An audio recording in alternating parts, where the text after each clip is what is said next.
कहानी की शुरुआत में हमें जो नाम के एक पुलिस वाले को दिखाया जाता है। फिलहाल वो एक बिल्डिंग में जाता है जहां पर वो एक लड़की से मिलता है जिससे जिस्म का धंधा करवाया जाता है। एक कस्टमर बन करके वो सूरिन से जा करके मिलता है। दरअसल वो सूरिन से पूछताछ करके कुछ पता लगाना चाहता था। आज वो पहली बार नहीं आया था बल्कि वो कई बार सूरिन से आकर के मिल चुका था। वो सूरिन से कहता है कि जो भी तुमने मुझे बताया था वो आज एक बार फिर से बताओ। इसके बाद हमारी टीम यहाँ पर आएगी जो तुम्हें यहाँ से बाहर निकाल लेगी। वो बताती है कि सबसे पहले मुझे रसिया भेजा गया ताकि मैं विदेशी पैसा कमाकर ला सकूं। मैं मजबूर हो गई थी इसलिए मैं अपने बच्चे और पति को छोड़ करके व्लादिवोस्तोक जा करके पैसे कमाने लगी। लेकिन एक दिन जब मैं रेस्टोरेंट में काम कर रही थी तब वहाँ पर खुफिया पुलिस ने छापा मार दिया, जिसके बाद मुझे मेरे देश वापस जाने का फरमान जारी कर दिया गया। उन लोगों ने मुझसे कहा कि वे लोग मुझे वापस से मेरे देश में भेज देंगे, लेकिन वो मुझे ले जा करके कुछ रसियंस को बेच दिए। वो हर दिन मेरे जिस्म से अपनी भूख मिटाते थे। उन्होंने मुझे बिंगदू नाम का एक ड्रग्स का इंजेक्शन भी दिया। ये एक ऐसा ड्रग्स है जिसे लेने के बाद मुझे कुछ होश नहीं रहता। कौन मेरे साथ क्या कर रहा है उसकी शक्ल तक मुझे याद नहीं रहती। बेहोश करने के बाद उन्होंने मुझे चाइना भेज दिया। तभी यहाँ पर यहाँ का बंदा आ जाता है जो कि जो को बाहर निकलने के लिए बोलने लगता है। इसके तुरंत बाद जो अपनी टीम से संपर्क करता है और उन्हें यहाँ पर एक टीम भेजने के लिए बोलता है, लेकिन उसका बॉस मना कर देता है क्योंकि अभी ये सही वक्त नहीं था। ये बात सूरिन को मालूम चल जाता है और वो काफी घबरा जाती है। हालांकि जो कहता है कि वो उसे बचाने के लिए जरूर आएगा। इसके बाद जो यहाँ से जाने लगता है और यहाँ के लोग सूरिन को पकड़ लेते हैं। ये लोग उसे मार करके उसे टॉर्चर भी करते हैं। सूरिन को काबू में करने के लिए ये लोग वही ड्रग्स का इंजेक्शन दे देते हैं, लेकिन इससे जो का दिमाग खराब हो जाता है। यहाँ पर मौजूद सभी पर वो हमला कर देता है। एक एक करके वो सबको खत्म कर देता है। इसके बाद वो जल्दी से सूरिन को लेकर के यहाँ से निकल जाता है। उसे लेकर के वो अपने लोगों के पास जाता है जहाँ पर वे लोग सूरिन को होश में लाने की पूरी कोशिश करते हैं। ऑक्सीजन मास्क पहनाया जाता है, उसे झटके दिए जाते हैं, लेकिन कोई फर्क नहीं पड़ता क्योंकि उस ड्रग्स की वजह से उसकी मौत हो गई थी। इसके बाद ये लोग रिपोर्ट के साथ में पूरी जानकारी अपने जनरल को देते हैं। जब उन्हें मालूम चलता है कि लड़कियों की तस्करी की जा रही है, लड़कियों को ले जा करके रशियन माफिया को बेचा जा रहा है, तो वो इसकी जांच करने के लिए बोलते हैं। इस मामले को नजरअंदाज नहीं किया जा सकता था, जो बताता है कि व्लादिवोस्तोक में लड़कियों की तस्करी ज्यादा हुई है। जिसके बाद जनरल उससे कहते हैं कि तुम वहाँ पर जाओ और एक सीक्रेट एजेंट बन करके आगे की कार्रवाई पूरी करो। इसके बाद हम जो को देखते हैं जो कि व्लादिवोस्तोक के एक होटल में था। यहाँ पर वो एक रसिया से मुलाकात करता है। इसी होटल में उसकी मुलाकात सोमिया नाम के एक वेटर से होती है, जिससे वो थोड़ा कुछ बातचीत करता है। व्लादिवोस्तोक में रह करके वो अपने सीक्रेट काम को करते रहता है। इसके बाद सीन शिफ्ट होता है और पूरे 5 महीने बाद हमें एक आदमी को दिखाया जाता है जो कुछ लड़कियों को बॉर्डर क्रॉस करवा रहा था। दरअसल इन लड़कियों को चाइना जाना था, लेकिन आदमी झूठ बोलते हुए कहता है कि चाइना के बॉर्डर पर काफी रिस्क है। रसिया में मेरे कुछ दोस्त हैं जो तुम्हें चाइना भेज देंगे। इतना कहने के बाद वो इन लड़कियों को रसिया के बॉर्डर की तरफ ले जाता है। बेचारी लड़कियों को ये नहीं पता था कि ये आदमी उन्हें ले जा करके रसिया में बेचने वाला है। रसिया का एक ड्रग माफिया जिसका नाम एलेक्सी है, वो इन लड़कियों का व्यापार करता है। इन सारे लड़कियों को खरीदने के बाद वो उस आदमी को अच्छे खासे पैसे दे देता है। वो आदमी इन रसियंस को बिंगदू ड्रग्स भी सैंपल के तौर पर देता है। इस दौरान एक लड़की भागने की कोशिश करती है, लेकिन तभी एलेक्सी उसे शूट कर देता है, जिसकी वजह से वो लड़की जख्मी होकर के खाई में गिर पड़ती है। वो उसे तब तक गन से शूट करता है जब तक उसकी मौत नहीं हो जाती। इसके बाद वो सारी लड़कियों को लेकर के यहाँ से चला जाता है। साउथ कोरिया का वो आदमी जिसने इन लड़कियों को ले जाकर के रसियंस को बेचा, वो जैसे ही अपने घर पर जाता है तो वहाँ पर वो एक आदमी को पाता है जो उस पर लगातार हमला कर रहा था और उससे पूछता भी है कि तुम लड़कियों के साथ क्या करते हो। जो आदमी इस पर हमला कर रहा था उसके पास इसके खिलाफ में सारे सबूत थे। वो उसे एक लड़की की तस्वीर दिखाता है और उससे पूछता भी है कि ये कहाँ पर है। दरअसल ये आदमी एक पुलिस वाला है और इसका नाम पाकवान है। उसके लोग आते हैं जो इस आदमी को उठा करके अपने अड्डे पर लेकर के जाते हैं। लेकिन जब यहाँ पर पाकवान उस आदमी से पूछताछ करने वाला था तो उसी समय उसका जनरल यहाँ पर आ जाता है। एक प्रकार से ये पाकवान का बॉस है, उसका नाम किम है और वो पाकवान को साइड में करके खुद उस आदमी से पूछताछ करने लगता है। उस आदमी से वो कहता है कि तुमने जो भी गुनाह किया है उसे इस कागज पर साफ साफ लिख दो। अगर तुम अपना गुनाह कबूल करते हो तो तुम्हारी फैमिली बच जाएगी। फिलहाल पाकवान को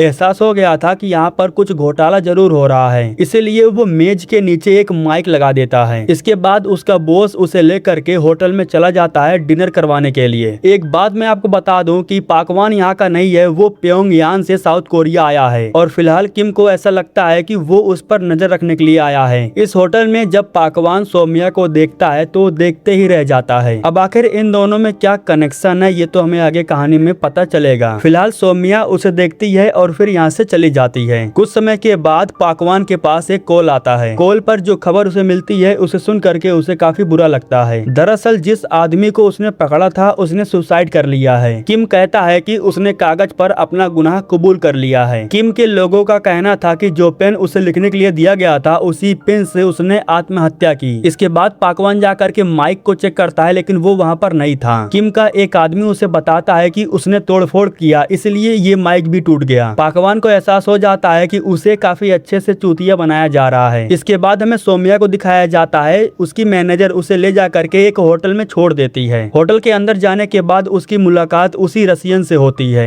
जिस रसियन से मिस्टर जो जा करके मिला था। इस रसियन से मुलाकात करने के लिए सौम्या हफ्ते में एक बार जरूर आती थी, लेकिन यहाँ पर इस बात का खुलासा होता है कि वो रसियन से मुलाकात करने के लिए नहीं आती है बल्कि वो मिस्टर जो को हर बात की खबर देने के लिए आती है। मिस्टर जो उसे उसकी माँ की सारी दवाइयाँ और कुछ पैसे देता है। वो सौम्या से ये भी कहता है कि अगर तुम चाहो तो तुम्हारी माँ का इलाज हम सोल में करवा सकते हैं, लेकिन ये चीज तुम्हें डिसाइड करना होगा। फिलहाल सौम्या उसे एक हफ्ते की पूरी जानकारी देती है। वो उसे बताती है कि आज उसने होटल में एक ऐसे इंसान को देखा जो उसके काफी करीब था और यहाँ का जनरल उसे अपने साथ में लेकर के आया था। इसके बाद सौम्या उसे वो ड्रग्स देती है जो उसे दिया जाता है अपने कस्टमर को देने के लिए। ये वही बिंगडू ड्रग्स था। इसके बाद जो उसे रसियन ड्रग्स माफिया का फोटो दिखाता है जो उसे बताता है कि यही बॉस है जो व्लादिवोस्तोक में ड्रग ऑपरेशन चलाता है और नॉर्थ कोरिया का जनरल इसके साथ में मिला है। सौम्या कहती है कि हम ताकतवर लोगों को आंख उठाकर नहीं देख सकते, ये ड्रग हमें हमारी मैनेजर देती हैं और जितना कस्टमर के लिए काफी होता है उतना ही देती हैं। इसे देने के बाद हम कस्टमर के साथ में सोते हैं। हम ये ड्रग उनके अल्कोहल में धीरे से मिला देते हैं और फिर धीरे धीरे उन्हें इसकी लत लग जाती है और फिर वो हमसे ये ड्रग खरीदने लगते हैं। सौम्या उसे ये भी बताती है कि पिछली बार होटल के कॉमरेड से कुछ गलती हो गई थी, इसलिए लोकल पुलिस वालों ने छापा मारा था। उन्होंने उन सारी लड़कियों को वापस उनके देश भेजने का वादा किया था। उनमें से एक लड़की जिसका नाम सूरिन था उसे मैं जानती थी। यहाँ पर उसी सूरिन की बात हो रही थी जिससे मिस्टर जो मिला था और उसकी मौत हो चुकी है, लेकिन इसके बारे में वो सौम्या को नहीं बताता। बातचीत हो जाने के बाद ये लोग कमरे को अच्छे से सेट कर देते हैं। ये सब कुछ लगभग 4 महीने से चल रहा था। पीछे के रास्ते से ये लोग जैसे ही अंदर जाने वाले थे तो उसी वक्त यहाँ पर पाकवान आ जाता है। वो काफी समय से सौम्या का ही इंतजार कर रहा था क्योंकि वो उससे कुछ बात करना चाहता था। बातचीत के दौरान हमें मालूम चलता है कि ये दोनों काफी समय पहले रिलेशनशिप में थे, लेकिन माँ की तबीयत खराब होने की वजह से सौम्या यहाँ पर काम करने के लिए चली आई और जब पाकवान को मालूम चला कि सौम्या यहाँ पर है तो वो यहाँ पर आया। मतलब कि वो यहाँ पर सौम्या के लिए आया है, ना कि किसी और चीज के लिए। यहाँ पर हमें मालूम चलता है कि किम का एक आदमी छुप करके पाकवान को देख रहा था। वो इनकी एक वीडियो बनाता है और उसे किम के पास भेज देता है। इससे किम को भी इस बात का एहसास हो जाता है कि पाकवान उस लड़की के लिए यहाँ पर आया है। इसके बाद किम का वो आदमी उसी होटल में जाता है जिस होटल में सौम्या जाती थी, जिस होटल में मिस्टर जो इस बार सौम्या से पूछताछ कर रहे थे। जो अपने असिस्टेंट के साथ अपने अड्डे पर जाता है। इसके बाद वो होटल के कैमरे को चेक करता है। जनरल के साथ में एक आदमी कार से उतरता है। पाकवान को देखते ही वो समझ जाता है कि सौम्या इसी आदमी की बात कर रही थी। इन्हें पाकवान की वो वाली वीडियो भी मिल जाती है जब वो चुपके से जा करके सौम्या से मिलता है। इस वीडियो को देखने के बाद इन्हें मालूम चल जाता है कि इन दोनों के बीच में कोई कनेक्शन है। दीवार के पास खड़े किम के आदमी को ये लोग देख लेते हैं। इन्हें ये मालूम था कि ये जनरल का आदमी है, लेकिन वो पाकवान पर नजर क्यों रख रहा है ये इन्हें नहीं मालूम था।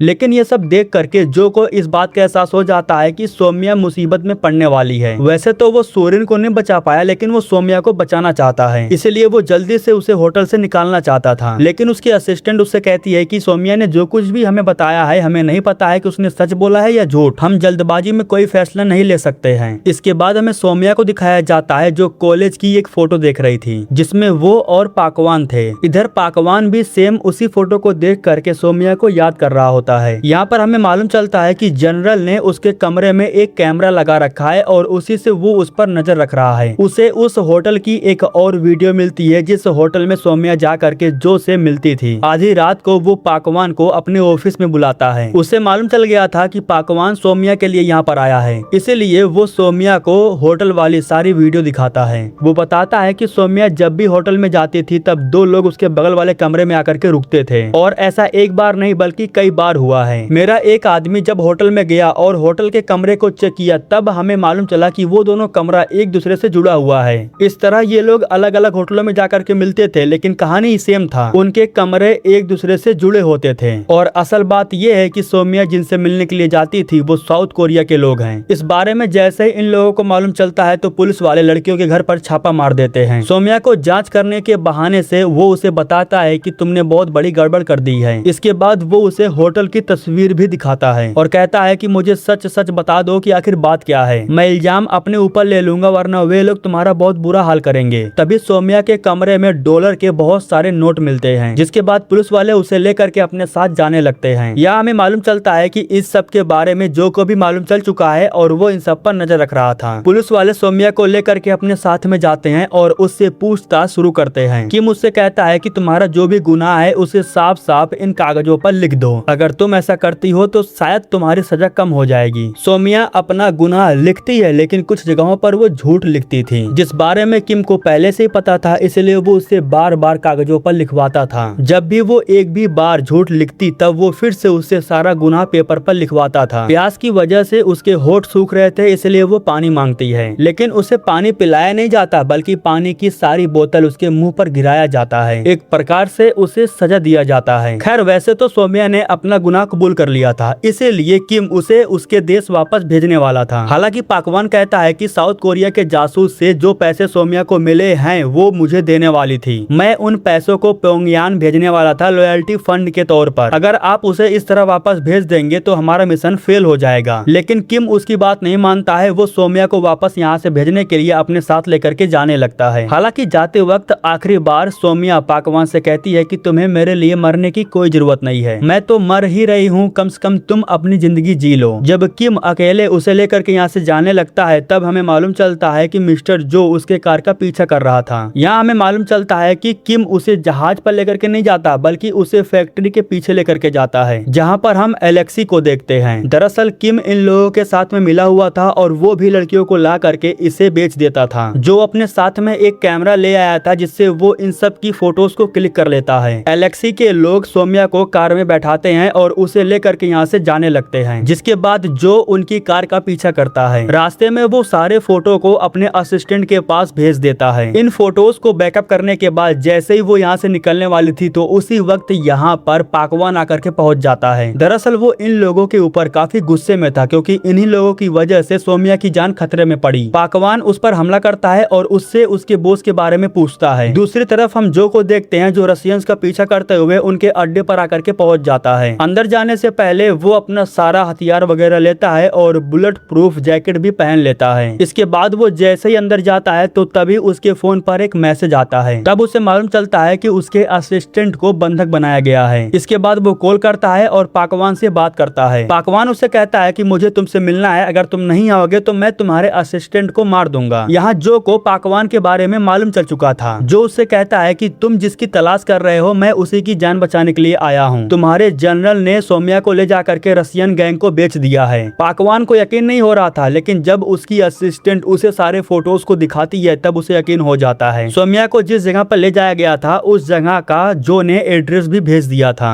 इधर एलेक्सी जब सौम्या को लेकर के अंदर जाता है तब हमें मालूम चलता है कि इन्होंने बहुत सारी लड़कियों को बंधक बना करके रखा है। सौम्या को अंदर ले जाने के बाद ये लोग उसे भी रेडी करने लगते हैं, लेकिन सौम्या इनका विरोध करती है। वो कांच को तोड़ देती है और इनसे कहती है कि अगर वो उसे छूते हैं तो वो खुद को चोट पहुंचा लेगी। हालांकि मौका देख करके एलेक्सी उसे पकड़ लेता है और उसे एक ड्रग्स का इंजेक्शन लगा देता है, जिससे वो बेहोश हो जाती है। इधर जो जैसे ही बिल्डिंग के अंदर जाता है तभी उसके सामने बहुत सारे गुंडे आ जाते हैं, जिसके बाद इन लोगों के बीच में फायरिंग होती है और जो अकेले ही सारे गुंडों को खत्म कर देता है। कुछ ही समय में पाकवान भी यहाँ पर आकर के पहुंच जाता है और वो जो के साथ मिल करके गुंडों से फाइट करने लगता है। फायरिंग की आवाज सुन करके यहाँ पर जितने भी गेस्ट आए हुए थे वो सारे भागने लगते हैं। जैसे ही जो अंदर जाता है तब वो सौम्या को देखता है। यहाँ पर और भी लड़कियों को बॉक्स में बंद करके रखा गया था। इसके बाद जब वो दूसरे वाले कमरे में जाता है तब वो वहाँ पर और भी ढेर सारी लड़कियों को देखता है। तभी यहाँ पर कुछ लोग आ जाते हैं और वो जो पर फायरिंग करने लगते हैं। उसी समय यहाँ पर पाकवान आ जाता है जो इन सब पर फायरिंग करने लगता है। पता नहीं कहाँ से एलेक्सी उसे गन से शूट कर देता है, जिसकी वजह से पाकवान के हाथ पर एक गोली लग जाती है। दूसरी तरफ सौम्या सारी लड़कियों को बॉक्स में से बाहर निकालती है और उन सबको लेकर के यहाँ से निकलने लगती है। इधर पाकवान और जो